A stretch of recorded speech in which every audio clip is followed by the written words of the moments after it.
Calon presiden dari Koalisi Perubahan Anies Baswedan menanggapi ihwal hasil survei yang menunjukkan elektabilitas dirinya bersama Muhaimin Iskandar Amin meningkat. Bahkan disebut-sebut telah menyalip paslon lainnya, yaitu Ganjar Pranowo dan Mahfud MD. Anies menilai bahwa masyarakat semakin menyadari perlunya perubahan. Dia pun menekankan janji akan melakukan perubahan. Kami meyakini bahwa makin hari makin banyak masyarakat yang menyadari bahwa kita ini memerlukan perubahan, kata Anies usai mengumumkan susunan lengkap Tim Nasional atau Timnas Pemenangan Amin. Capres dari Koalisi Perubahan itu menyebut bahwa masyarakat membutuhkan perubahan dalam berbagai aspek kehidupan, terutama ekonomi. Dia mencontohkan kalangan yang butuh perubahan adalah ibu rumah tangga yang secara langsung merasakan kesulitan ekonomi dan atau pemenuhan kebutuhan sehari-hari.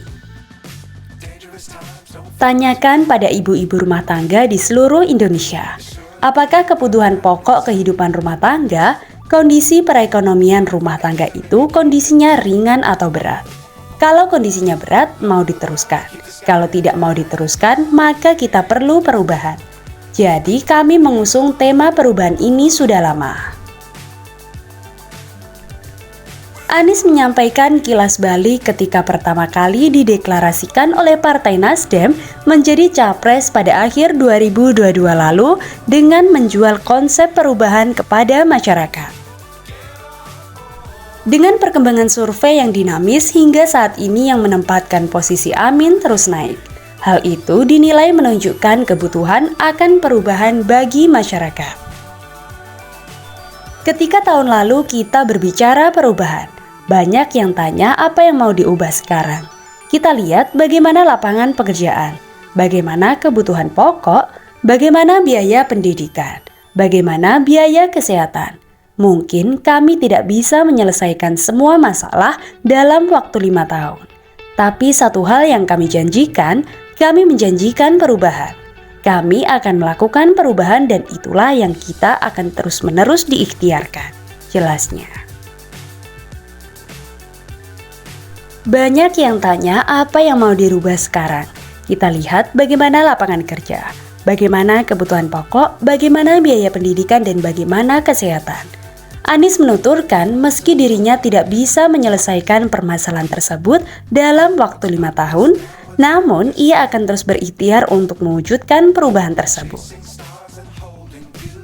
Sebelumnya, salah satu lembaga survei di Indonesia, yakni Indonesia Political Opinion atau IPO, menunjukkan hasil survei terbarunya yang diadakan pada 10 sampai 17 November 2023 dengan 1.400 responden.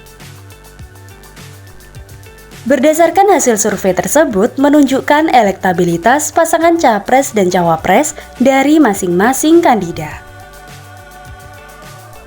Posisi pertama ditempati oleh Prabowo Subianto dan Gibran Rakabuming Raka dengan perolehan sebesar 36,2%.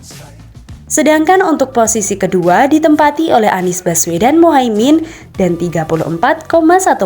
Dan yang terakhir, Ganjar Pranowo dan Mahfud MD sebesar 27,1%. Anies menyampaikan kilas balik ketika pertama kali dideklarasikan oleh Partai Nasdem menjadi capres pada akhir 2022 lalu dengan menjual konsep perubahan kepada masyarakat.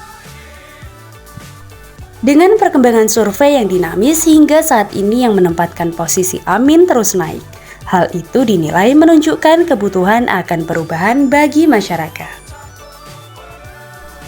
Ketika tahun lalu kita berbicara perubahan, banyak yang tanya apa yang mau diubah sekarang. Kita lihat bagaimana lapangan pekerjaan dan bagaimana kebutuhan pokok dan yang lainnya. Nah, baik teman-teman, itulah tadi video mengenai tanggapan Anies soal tingkat elektabilitas naik dan disebut salib Ganjar dan Mahfud. Sampai jumpa di video berikutnya.